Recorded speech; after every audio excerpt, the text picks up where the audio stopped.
ಕರ್ನಾಟಕದಲ್ಲಿ ಕಾಂಗ್ರೆಸ್ ನೇತೃತ್ವದ ಸಿದ್ದರಾಮಯ್ಯ ಸರ್ಕಾರವು ನ್ಯಾಯಾಲಯದ ತೀರ್ಮಾನವನ್ನು ಧಿಕ್ಕರಿಸಿ ಸಂವಿಧಾನ ವಿರೋಧಿ ಹಿಜಾಬ್ ಅನ್ನು ಅನುಷ್ಠಾನಕ್ಕೆ ಶಿಕ್ಷಣ ಇಲಾಖೆಯ ಮೂಲಕ ಆದೇಶಿಸಿರುವುದು ಖಂಡನೀಯ ಎಂದು ಪುತ್ತೂರಿನ ಮಾಜಿ ಶಾಸಕ ಸಂಜೀವ ಮಠಂದೂರು ಅವರು ಹೇಳಿದರು.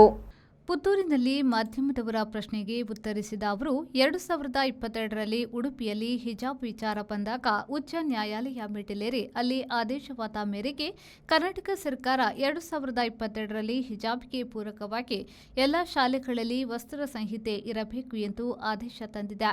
ಇಡೀ ರಾಜ್ಯಕ್ಕೆ ಅನುಗುಣವಾಗಿ ಎಲ್ಲ ಮಕ್ಕಳು ಶಾಲಾ ಚಟುವಟಿಕೆಗಳಲ್ಲಿ ಭಾಗವಹಿಸುವ ದೃಷ್ಟಿಯಿಂದ ತಾರತಮ್ಯ ಇರದಂತೆ ವಸ್ತ್ರ ಸಂಹಿತೆ ತಂದಿತ್ತು. ವಸ್ತ್ರ ಸಂಹಿತೆ ಇಲ್ಲಿ ತನಕ ಅನುಷ್ಠಾನದಲ್ಲಿತ್ತು. ಆದರೆ ಸಿದ್ದರಾಮಯ್ಯ ಸರ್ಕಾರ ಏಕಾಏಕಿ ಹಿಜಾಬ್ ಅನ್ನು ಮತ್ತೆ ತರುವ ಉದ್ದೇಶದಿಂದ ಸಾರ್ವಜನಿಕ ಶಿಕ್ಷಣ ಇಲಾಖೆಯ ಮೂಲಕ ಆದೇಶ ಮಾಡಿದೆ ಎಂದು ಹೇಳಿದರು. ಈ ಆದೇಶ ಹಿಂಪಡೆಯದಿದ್ದರೆ ಬಿಜೆಪಿ ಇಲ್ಲಿ ನಡೆಯುವ ಎಲ್ಲ ಹೋರಾಟ ಪ್ರತಿಭಟನೆಗಳಿಗೆ ಬೆಂಬಲ ನೀಡಲಿದೆ. ಮಕ್ಕಳಲ್ಲಿ ಧರ್ಮದ ಆಧಾರದಲ್ಲಿ ಶಿಕ್ಷಣ ನೀತಿ ಅಳವಡಿಸಿದಂತೆ ಮತ್ತೆ 2022ರ ವಸ್ತ್ರ ಸಂಹಿತೆ ಜಾರಿಗೊಳಿಸಲು ಒತ್ತಾಯ ಮಾಡುತ್ತದೆ ಎಂದು ಪುತ್ತೂರಿನ ಮಾಜಿ ಶಾಸಕರಾದ ಸಂಜೀವ ಮಠಂದೂರು ಅವರು ತಿಳಿಸಿದ್ದಾರೆ. ಇವತ್ತು ಕರ್ನಾಟಕದಲ್ಲಿ ಕಾಂಗ್ರೆಸ್ ನೇತೃತ್ವದ ಸಿದ್ದರಾಮಯ್ಯ ಸರ್ಕಾರ ನ್ಯಾಯಾಲಯದ ತೀರ್ಮಾನವನ್ನು ಧಿಕ್ಕರಿಸಿ ಸಂವಿಧಾನ ವಿರೋಧಿಯಾದಂಥ ಹಿಜಾಬನ್ನು ಅನುಷ್ಠಾನ ಮಾಡಲಿಕ್ಕೆ ಈಗಾಗಲೇ ಶಿಕ್ಷಣ ಇಲಾಖೆ ಆದೇಶವನ್ನು ಕೊಟ್ಟಿದೆ. 2022ರಲ್ಲಿ ಉಡುಪಿಯಲ್ಲಿ ಆ ಹಿಜಾಬಿನ ಇಶ್ಯೂ ಬಂದಾಗ ಅದು ನಮ್ಮ ರಾಜ್ಯದ ಉಚ್ಚ ನ್ಯಾಯಾಲಯದ ಮೆಟ್ಟಿಲೇರಿದಾಗ ಅಲ್ಲಿನೊಂದು ಆದೇಶ ಆದ ಮೇರೆಗೆ ಆಗಿನ ಕರ್ನಾಟಕ ಸರ್ಕಾರ 2022ರಲ್ಲಿ ಆ ಹಿಜಾಬ್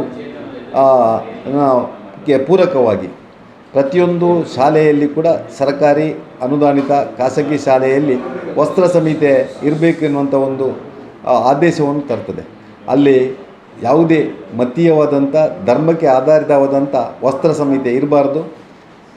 ಇಡೀ ರಾಜ್ಯಕ್ಕೆ ಅನುಗುಣವಾಗಿ ಎಲ್ಲ ಮಕ್ಕಳು ಒಂದೇ ರೀತಿಯಾಗಿ ಪಾಠ ಕಲಿಯುವ ದೃಷ್ಟಿಯಿಂದ ಅಲ್ಲಿ ಶಾಲೆಯ ಚಟುವಟಿಕೆಯಲ್ಲಿ ಭಾಗವಹಿಸುವುದರಿಂದ ಮೇಲು ಕೀಲು ಎನ್ನುವಂಥ ತಾರತಮ್ಯ ಇರಬಾರ್ದು ಎನ್ನುವಂಥದ್ದು ವಸ್ತ್ರ ಸಂಹಿತೆಯನ್ನು ತರ್ತದೆ.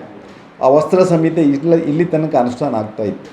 ಇವತ್ತು ಏಕಾಏಕಿ ಸಿದ್ದರಾಮಯ್ಯ ಸರ್ಕಾರ ಆ ಹಿಜಾಬನ್ನು ಮತ್ತೆ ತರುವ ದಿಸೆಯಿಂದ ಸಾರ್ವಜನಿಕ ಶಿಕ್ಷಣ ಇಲಾಖೆ ಆದೇಶವನ್ನು ಮಾಡ್ತಾರೆ. ಹಿಜಾಬನ್ನು ವಾಪಸ್ ತರಬೇಕು. ಅದರ ಜೊತೆಯಲ್ಲಿ ಜನಿವಾರ ಉಡಿದಾರ ಕೂಡ ಅಳವಡಿಸಲಿಕ್ಕೆ ಏನು ಸಮಸ್ಯೆ ಇಲ್ಲ ಅಂತೇಳಿ ಬಹುಶಃ ಕೋರ್ಟಿಗೆ ಹೋದ್ದು, ರಾಜ್ಯ ಉಚ್ಚ ನ್ಯಾಯಾಲಯಕ್ಕೆ ಹೋದ್ದು, ಸುಪ್ರೀಂ ಕೋರ್ಟಿಗೆ ಹೋದ್ದು ಹಿಜಾಬ್ ಇಶ್ಯೂ ಹೊರತು ಜನಿವಾರದ ಇಶ್ಯೂ ಅಲ್ಲ. ಇವರು ಜನಿವಾರವನ್ನು ಯಾಕೆ ಹೇಳಿದ್ದಾರೆ ಅಂತ ನನಗೆ ಗೊತ್ತಿಲ್ಲ. ಜನಿವಾರ ಹಿಂದಿನಿಂದಲೂ ಅನಾದಿ ಕಾಲದಿಂದ ಅದು ಭಾರತೀಯ ಪರಂಪರೆಯ ಒಂದು ಭಾಗ.